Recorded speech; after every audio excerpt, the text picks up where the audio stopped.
আসসালামু আলাইকুম। আমি বিক্রমপুর থেকে বলছি। আমি বিক্রমপুর ব্লগার মৌ।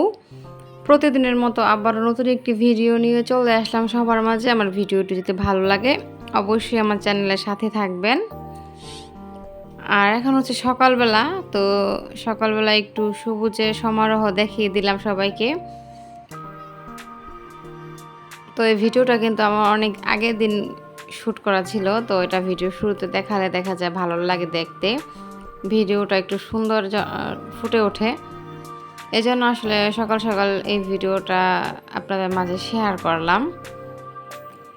আর সবাই যারা আমরা ফ্রেশ মাইন্ড, যাদের মন মানসিকতা ভালো থাকে, সবার মাইন্ড তো আর এক না, তাহলে তো দেখা যায় সবার মন মানসিকতা বা চিন্তাধারা যদি এক হতো তাহলে তো আর দুনিয়া চলতো না।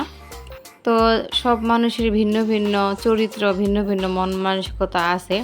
তো যাদের মন ফ্রেশ তারা হচ্ছে সকল ধরনের গাছের প্রতি তাদের একটা ভালোবাসা কাজ করে, মানে গাছ প্রেমী হয়। ফুল দেখলে ভালো লাগে বা গাছ দেখতেও কিন্তু ভালো লাগে। তো গাছ যেমন সতেজ, তাদের কোনো খারাপ কিছু নেই, ভালো বলতেই সব কিছু। তো এই জন্য দেখা যায় গাছ দেখতেও কিন্তু খুবই ভালো লাগে, যেহেতু তারা খুব ফ্রেশ থাকে। আর এদিক দিয়ে হচ্ছে সকালের নাস্তাটা তৈরি করে নিলাম। যেহেতু আমি হাউস ওয়াইফ, তো সকাল থেকে শুরু হয় আমার রান্না বান্নার কাজ আর হচ্ছে বাচ্চা সামলানো। এর বাইরে আসলে দেখা যায় ওইরকম একটা কাজ করতে হয় না, শুধু ঘরের কাজ করলেই হয়। তো যতটুকু সম্ভব আপনাদের মাঝে শেয়ার করি, আর যতটুকু সম্ভব না অতটুকু আমি স্কিপ করি। আসলে দেখা যায় ঘরে যে খুঁটিনাটি কাজ করা হয় সবসময় দিন ক্যামেরা বন্দি আসলে করা হয় না। আর যেহেতু আমার ক্যামেরা ধরার মতো কেউ নেই, প্লাস ক্যামেরা স্ট্যান্ডও আমার কাছে নেই। আর আমি যেহেতু প্রফেশনাল কোনো কাজ করি না, তো শখের বসে যেহেতু ইউটিউবটা আমি করি, তো যতটুকু ভালো লাগে করি। আর আপনারা যারা আমাকে পছন্দ করেন তারাই দেখেন, যারা অপছন্দ করেন তারা তো আর দেখেন না। তো এই নিয়ে আমার কোনো কমপ্লেন নেই, কারণ সবার রুচি তো আর সমান না। যার ভালো লাগবে অবশ্যই আমাকে দেখবেন। আর সকালের নাস্তাটা তৈরি করেছি আজকে সিম্পল ওয়েতে করেছি। ছেলে তো রেডি হয়ে গেছে, ছেলে হচ্ছে স্কুলে চলে যাবে। তো দেখতে পাচ্ছেন ছেলে একদম মুড অফ, সকালে হচ্ছে কিছুই খেতে চায় না। তো একদম ধমক দিয়ে নিয়েছি। 1 কাপ কফি তৈরি করলাম, সাথে হচ্ছে বম রুটি দিয়েছি বাচ্চাদের, যে একটু দেখা যায় রুটিটা খেলে একটু হয়তো পেটের মধ্যে একটু থাকবে কিছুক্ষণ। আর যদি শুধু শুধু কফিটা খাওয়া হয় তাহলে দেখা যায় কিছুক্ষণ পরে দেখা যায় পেটটা খালি হয়ে যাবে, প্লাস বাচ্চাদের ক্ষুধা লেগে যাবে।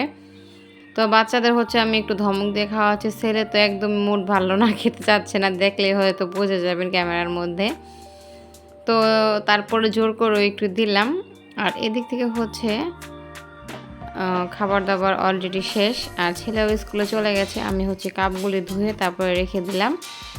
আর আজকে হচ্ছে আমার হাজব্যান্ড চলে গেছে, সকালে উনি আর নাস্তা করবে না। তো ভাবলাম আমরাও, যেহেতু উনি চলে গেছে, তাই হালকা পাতলা নাস্তাটা তৈরি করলাম। কারণ যদি হাজব্যান্ড বাসায় থাকে তাহলে একটু গর্জিয়াস খাবার তৈরি করি, তা না হলে দেখা যায় বাচ্চারা ওরকমভাবে খেতে চায় না। শুধু আমার নিজের একার জন্য আসলে রিচ ফুড বা ভারী খাবারটা তৈরি করা হয় না একার। আমিও দেখা যায় সিম্পলি ওয়েতে খাবারটা খেতে পছন্দ করি। কিন্তু আমার হাজব্যান্ড কিন্তু একটু ভাত বা বউয়া খিচুড়ি এইসব টাইপের খাবারটা খেতে পছন্দ করেন। উনি আবার রুটি পরোটা চা এগুলো সকালের নাস্তায় খেতে চান না। তো উনি যেহেতু নেই তাই ভাবলাম যে সকাল সকাল সিম্পল হয়তো রান্না করে তারপর হচ্ছে দুপুরে রান্নাটা কিছু তাড়াতাড়ি করে নেব। তারপরে হচ্ছে ডাইনিংটা একটু ক্লিন করে নিলাম, যেহেতু ডাইনিংয়ে সকালে খাওয়া হয়নি। তারপরও দেখা যায় খাবার দাবার না খাওয়া হলেও দেখা যায় একটা বাহির থেকে যে একটা ময়লা আসে, যেহেতু আমাদের গ্রামের বাড়ি, বারান্দা দিয়ে কিন্তু প্রচুর পরিমাণে ধুলোবালু ঘরে চলেই আসে। তো এগুলো একটু ক্লিন করলাম। আর এদিক থেকে হচ্ছে দুপুরের রান্নাটা ভাবলাম একটু তাড়াতাড়ি করে নেই, যেহেতু সকালবেলা একদম সিম্পল ওয়েতে খাবার খাওয়া হয়েছে। আমি জাস্ট 1 কাপ কফি খেয়েছি, আমি কিন্তু আর কোনো রুটি খাইনি। তো এখন তো প্রায় 11টার মতো বাজে, তো রান্নাটা বসিয়ে দিলাম। আজকে হচ্ছে অনেক দিন যাবত হচ্ছে মসুরের ডাল পাতলা করে রান্না হয় না।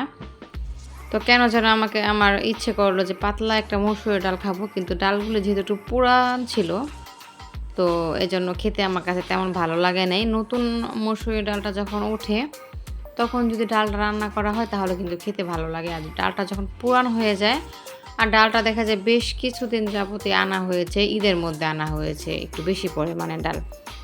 তো মসুর ডালটা দেখা যায় বেশি দিন ঘরে থাকলে কেমন যেন আমার কাছে একটা গন্ধ গন্ধ আসে। আর এভাবে ডাল আমি একদমই পছন্দ করি না। তারপর আজকে ভাবলাম যে একটু টমেটো দিয়ে, বেশি পরিমাণে টমেটো দিয়ে তারপরে হচ্ছে একটা পাতলা মসুরির ডাল রান্না করব। তো রান্না করার পর আসলে খেতে তত একটা ভালো লাগেনি আমার।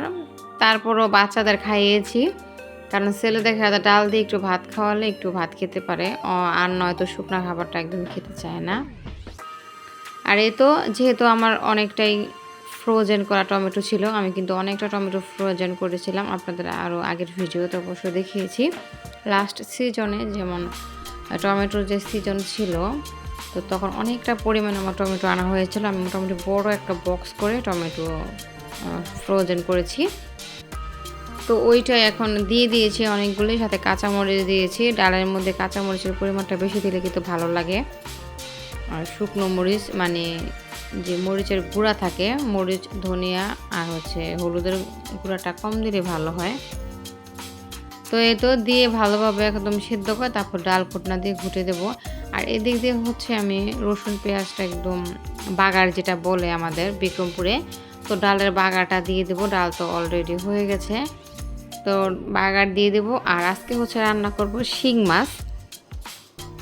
শিং মাছ দিয়ে হচ্ছে আলু আর ডাঁটা দিয়ে রান্না করব। বাজার থেকে কিছুটা ডাঁটা আনা হয়েছে অল্প পরিমাণে। তো এখন যেহেতু অফ সিজন, ডাঁটাটা তা তেমন পাওয়া যায় না, অল্প পরিমাণে পাওয়া যায়, মানে তেমন ভালো না। তো ওইগুলি আনা হয়েছে, আমার তেমন একটা পছন্দ হয়নি। কিন্তু যেহেতু আনা হয়েছে, রান্না না করলে একদম নষ্ট হয়ে যাবে, তাই ভাবলাম যে রান্নাটা করেই ফেলি। আর এদিক থেকে তো ডাল বাগার দিয়ে দিয়েছি। আর তারপর হচ্ছে শিং মাছটা একটু ভেজে নেব। ওই যে সবাই তো আমার রেসিপি জানেন যে শিং মাছটা হালকা একটু ভেজে রান্না করি, তা না হলে আমার হাজব্যান্ড পছন্দ করেন না। তো এই তো একটু কোনোরকম ভেজে নিলাম। আর যেহেতু আমি ফ্রাই প্যানের মধ্যে সবসময় ভাজাভাজি করি, তো আজকে যেহেতু কড়াইতে ভাজতে নিয়েছে, কেমন যেন একদম মাছগুলি নিচ দিয়ে মনে হচ্ছে লেগে যাচ্ছে। তো কোনো রকম আল্লাহর রহমতে, অশেষ রহমতে কোনো রকম ভাজা টাজা করেছি। তারপরে হচ্ছে পেঁয়াজ টিয়াজ আর মশলাটা ভালোভাবে এখন কষাবো। কষানোর পরে আলু টালু দিয়ে দিব, আর কিছু টমেটো দিব। আর টমেটোটা একটু আগেই দেবো যাতে টমেটোটা গলে যায়, কারণ টমেটো কেমন যেন আস্ত থাকলে আমার ভালো লাগে না খেতে। অনেকের অনেক রকম চুজ থাকে, তো আমার হচ্ছে এরকমভাবে একটু পছন্দ যে তরকারির মধ্যে হোক আর ডালের মধ্যে হোক, ডালটা যদি গলে না যায় তাহলে ভালো লাগে না আস্ত থাকলে। আর এখন যেহেতু ফ্রোজেন টমেটো, এটার স্বাদ তো একদমই অন্যরকম, কেমন যেন লাগে। তো এই জন্য একদম নরম করে নিয়েছি। আর আলুটাও কষানোটা অলরেডি হয়ে যাচ্ছে। এখন হচ্ছে মাছগুলি দিব, তারপরে একটু জাস্ট 2 মিনিট একটু কষানোর পরে তারপর ঝোল অ্যাড করে দিব। তো মাছগুলি তো সাইডে রেখে দিয়েছি। আর ধনিয়া পাতা কেটে রেখেছি, যে বিলেতি ধনিয়া পাতাগুলি এখন পাওয়া যায় এই অফ সিজনের মধ্যে। এটা কিন্তু খুব মজা লাগে খেতে, আর আমার ফ্লেভারটা কিন্তু খুবই ভালো লাগে। তো আমি অনেকগুলি গাছ, অবশ্য যে গোড়াগুলি ছিল ধনিয়া পাতা গাছের, তো এগুলো কিন্তু আমি আমাদের টপে লাগিয়েছি। তো সময় করে আপনাদের একদিন আমি দেখাবো। তো মোটামুটি যে পরিমাণে বৃষ্টি ছিল, ভাবছিলাম যে হয়তো ওগুলি নষ্ট হয়ে যাবে, কিন্তু না, মোটামুটি অনেকটাই গজিয়েছে, নষ্ট হয় নাই। তো যাই হোক, বড় হতে থাক, অবশ্যই বড় হলে খাবো ছিঁড়ে ছিঁড়ে, আর আপনাদের সাথেও আমি কিছুটা শেয়ার করব। তো কথা বলতে বলতে তো তরকারিটা অলরেডি আমার তৈরি হয়ে গেল। এদিক থেকে হচ্ছে শিং মাছটা কষানোর পর একটু ঝোল দিয়ে দিলাম, আর রান্নাটা প্রায় কমপ্লিট। সাথে একটু ভাজা জিরের গুঁড়ো আর ধনিয়া পাতা যে কেটে রেখেছিলাম ওইগুলিও দিয়ে দিলাম। এই ধনিয়া পাতাটা কিন্তু একটু আগে দিতে হয়, যেহেতু এটার পাতাগুলো একটু শক্ত থাকে, তো একটু আগে দিলে একটু সেদ্ধ হয়, খেতে কিন্তু দারুণ বেশ লাগে। আর দুপুরের রান্না কমপ্লিট। এখন তো আমরা খেয়ে নেবো দুপুরের রান্না, আর সিম্পল ওয়েতে, যেহেতু আমরা মধ্যবিত্ত ফ্যামিলি, অত হাই সোসাইটির খাবার আমরা খাই না। যতটুকু আল্লাহ কিসমতে রাখে বা ভাগ্যে রাখে ততটুকু খাওয়ার চেষ্টা করি। আর এখনও পর্যন্ত আমার ভিডিওটি যারা যারা দেখছেন, মানে আমার বক বক শুনতেছেন, তারা কিন্তু অবশ্যই ছোট্ট লাইক দিয়ে দিবেন। আর যারা সাবস্ক্রাইব করেনি, অবশ্যই কিন্তু আমার চ্যানেলটা সাবস্ক্রাইব করে দিয়ে আমার পাশে থাকবেন। আর বেল আইকনটা বাজিয়ে দেবেন, যাতে আমার ভিডিওটি ছাড়ার সাথে সাথে আপনাদের মোবাইল নোটিফিকেশন চলে যেতে পারে। আর এখন হচ্ছে দুপুরের খাবারটা খাবো, মানে ছেলেকে খাওয়াবো, সাথে আমিও খেয়ে নেব।